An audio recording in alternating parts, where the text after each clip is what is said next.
Hello and welcome to the Question of the Day series here on Money and Career Mastery, where we tackle real questions from real people who are trying to make money feel less chaotic and work feel more meaningful. Think of it like chatting with a friend, if your friend also happened to be a money coach. Okay, let's jump in to today's question. Today, our question comes from Amanda in Ohio. Says, hey Laura, my husband and I are in our mid-30s with two kids under six. We bring in about $85,000 a year combined, and we're trying to pay off $32,000 in debt, mostly credit cards and one car loan.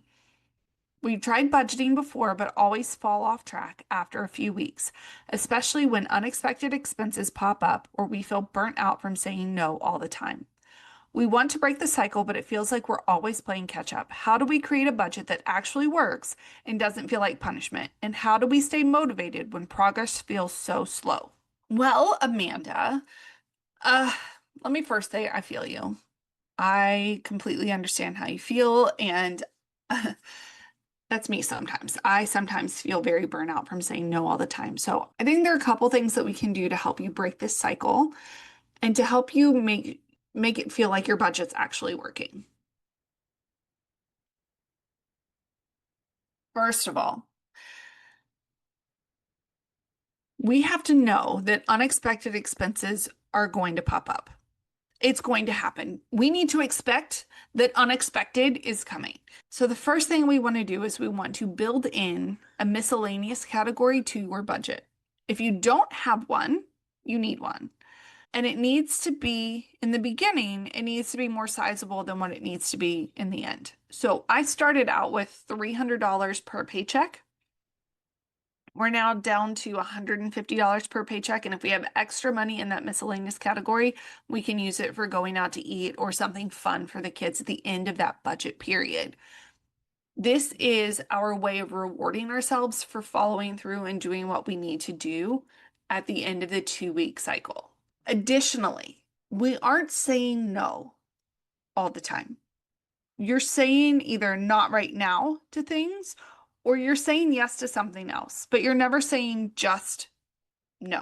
And sometimes with our kids, that's what we're saying. We're just no, no, no, no, no, no, no, no, no. Totally get it, especially you have two kids. So please know that you're not just saying no. We are saying that's not the best use of our time or our money right now.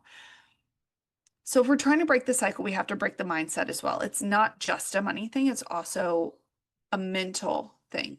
If you are always playing catch up and you have a budget that feels like punishment, you're setting your budget incorrectly. We need to stop and look at what do we value most? What is our end game? What is our goal? And then we set the budget to hit that.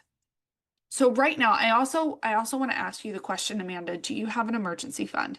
Do you have $1,000 set aside to cover some of these unexpected expenses? Because if your unexpected expenses are you forgot that you needed to buy lunch for your kid for, they have some special activity they're doing at one of their summer camps and they need a lunch, then you're going to need to factor that in. And we didn't this time, so we need to make sure that we have it covered for next time. Or we didn't expect to have to pay it this week, so we need to take that out of the miscellaneous budget. That's where that comes from. But if your hot water heater goes out or you need a new tire on the car, that's where you want to have that emergency fund. Most of the time, $1,000 will cover most of your emergencies. Obviously, it's not going to cover everything. If your car completely dies and you have to go buy a new one, $1,000 is not going to cover that whole thing. If you were just making a budget because somebody told you to, or you were just making your spending plan based on what somebody else wants to spend money on, it's never going to work. You and your husband need to sit down and say, these are the things that I value most. I need to make sure that they are represented in my budget. If getting out of debt is the thing that you want most, that's where you need to put the majority of your time and effort. But if you say, we haven't budgeted for anything fun in 6 months, maybe this month we pay a little less on debt and we make one fun thing in the budget. But I would challenge you to find fun things that you can do for free. Find those activities you can do with the kids as part of the family You can go to a couple of my past episodes where I talked about the things you can do in the summer for fun. Look up listicles of things that we can do for cheap or free in your area.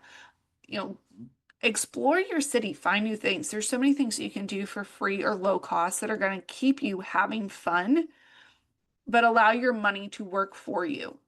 If you want to feel motivated and feel like you're making progress, the best thing you can do is rip the band-aid off and pay the debt off as quickly as possible.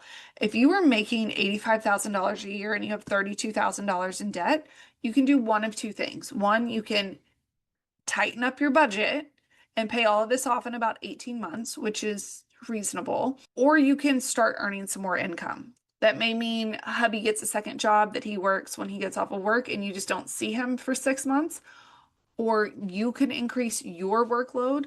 Hard to do during summer with two kids, especially two kids under six. Like, I get that. I want you to be very intentional.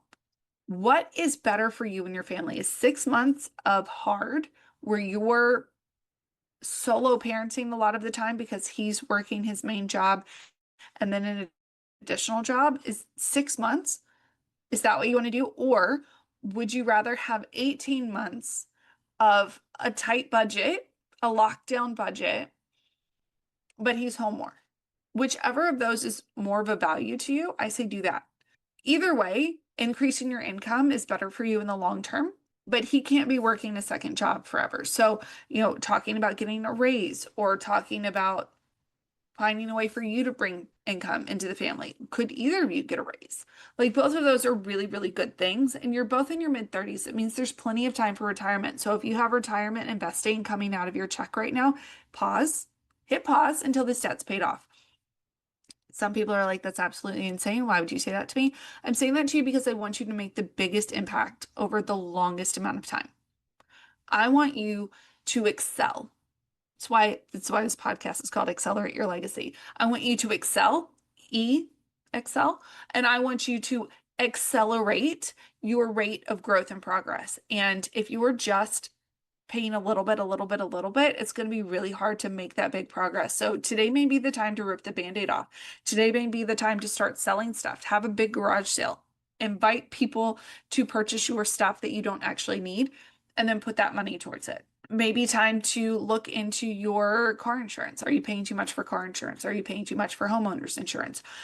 What can we negotiate and navigate so that we can reduce your expenses so that more money can go to the debt? If you are having a hard time making progress, or you feel like your progress is too slow, today's the day to push the accelerator and to go just a little bit faster.